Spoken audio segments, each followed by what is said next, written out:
کیا مجھے کچھ کھلایا جا سکتا ہے؟ حضرت فاطمہ نے 5 روٹیاں اٹھا کر اس کی جھولی میں ڈال دی، ایک بھی نہیں رکھا، اور پانی پی کر افطار کر لیا۔ کیا یہ کر سکتا ہے ہم میں سے کوئی؟ افطاری کے وقت ہمارے سامنے رکھا ہوا سامان ادھر سے ادھر ہونے نہیں دیتے۔ کوئی تمہارا شربت تھوڑا سا اٹھا لے تو دیکھو پارا کتنا چڑھ جاتا ہے۔ افطاری کے وقت تو سب کو بھوک شدت کی لگی رہتی، اور اس وقت گھر میں جو موجود ہے وہ اٹھا کے دے دینا۔ مسکین تو لے کر چلا گیا، اور یہ پانی سے افطار کر کے رہ گئے، رات کو اسی پانی سے سحری بھی، دوسرا روزہ تھا۔ حضرت علی مزدوری پر گئے، پھر وہی مزدوری، اور آٹا لائے، 5 روٹیاں بنی، اور افطار میں بیٹھے تھے کہ ایک یتیم بچہ آ گیا جس کے ماں باپ نہیں تھے۔ اس نے آواز لگانی شروع کی کہ میرا کوئی نہیں ہے، میرا آسرا نہیں ہے، میرا باپ نہیں ہے، میں یتیم ہوں، کیا مجھے اس گھر سے کھلایا جا سکتا ہے؟ آج حضرت فاطمہ نے وہ 5 روٹیاں اٹھائی، اس کی جھولی میں ڈال دی، کہا صبر کر لو، ہم پانی پی لیں گے۔ پانی پی کر دوسرا دن افطار کر لیا انہوں نے، اور اس دن اسی طرح سے سحری کیے، اور تیسرا روزہ تھا۔ کون رکھ سکتا ہے میرے عزیز؟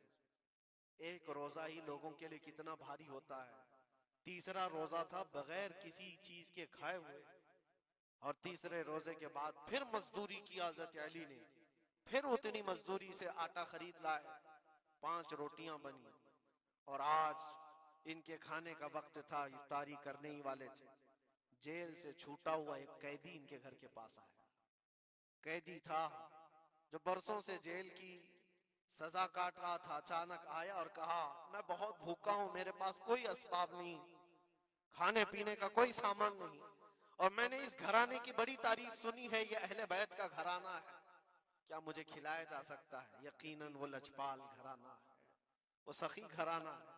آج بھی 5 روٹیاں اٹھائی اور ڈال دی، اور حالت یہ ہو گئی تھی کہ سب کا پیٹ پیٹ سے لگ گیا تھا، اور آواز نہیں نکل رہی تھی کسی کی۔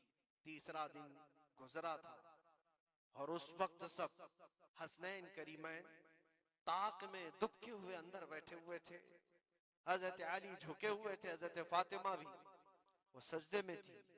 رسول کریم صلی اللہ تعالی علیہ وسلم اس حالت میں اس گھرانے میں تشریف لاتے، اور آئے، آواز دیا تو آواز کسی کی نکل نہیں رہی، سناٹا ہے گھر میں۔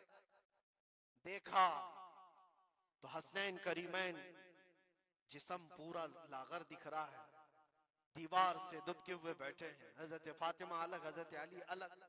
یہ کیا منظر ہے؟ یہ اہل بیت وہ ہیں جو فاقہ کرتے تھے لیکن شکایت کسی کے پاس کرتے نہیں تھے۔ یہ نہیں کہ ہمارے گھر میں کچھ نہیں ہے، کبھی نہیں کہا۔ اسی طرح بیٹھے رہے۔ اللہ کے نبی صلی اللہ علیہ وسلم پوچھ رہے تھے تمہیں کیا ہو گیا؟ اسی اسنا میں ان کا جواب آنے سے پہلے جبرائیل امین آیت لے کر کے آ گئے، آیت لے کر کے آ گئے۔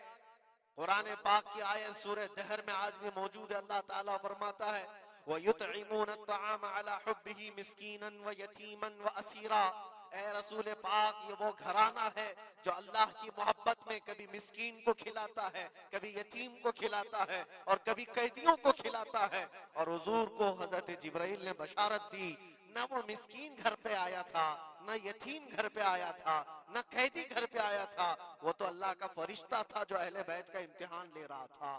اور یہ اہل بیت کا گھرانہ امتحان میں مکمل کامیاب ہے، اور ان کے کھانے کے لیے اللہ تعالیٰ جنت سے خانے نعمت اتار رہا ہے۔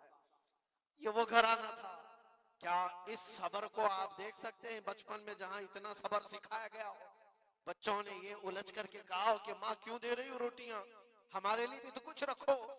یہ وہ آداب تھے، یہ وہ پرورش تھی جو کربلا کے میدان میں ان کو جبل استقامت بنایا ہوا تھا۔ ٹس سے مس نہیں ہوتے تھے۔ یہ اچانک آئی ہوئی پرورش نہیں تھی، اچانک ملی ہوئی تربیت نہیں تھی، ان کی گٹھی میں گھول کر کے پلائی گئی ہوئی تربیت تھی۔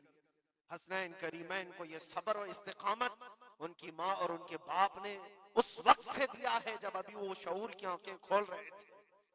عزیزان گرامی وقار، استقامت کس کو کہتے ہیں؟ یہی ایک جملہ، ایک لفظ یاد کر لو، بس کافی ہے۔ آج میرا میسج اتنا ہی ہے۔ استقامت ہے صرف اور صرف ظلم سہ کر کے مر جانا، یہ کوئی کمال کی بات نہیں۔ ظالم کے سامنے ڈٹے رہنا اور حق بات کا اعلان کرنا، یہ استقامت ہے۔ اور یہ ساری کرامتوں سے بڑھ کر کے ہے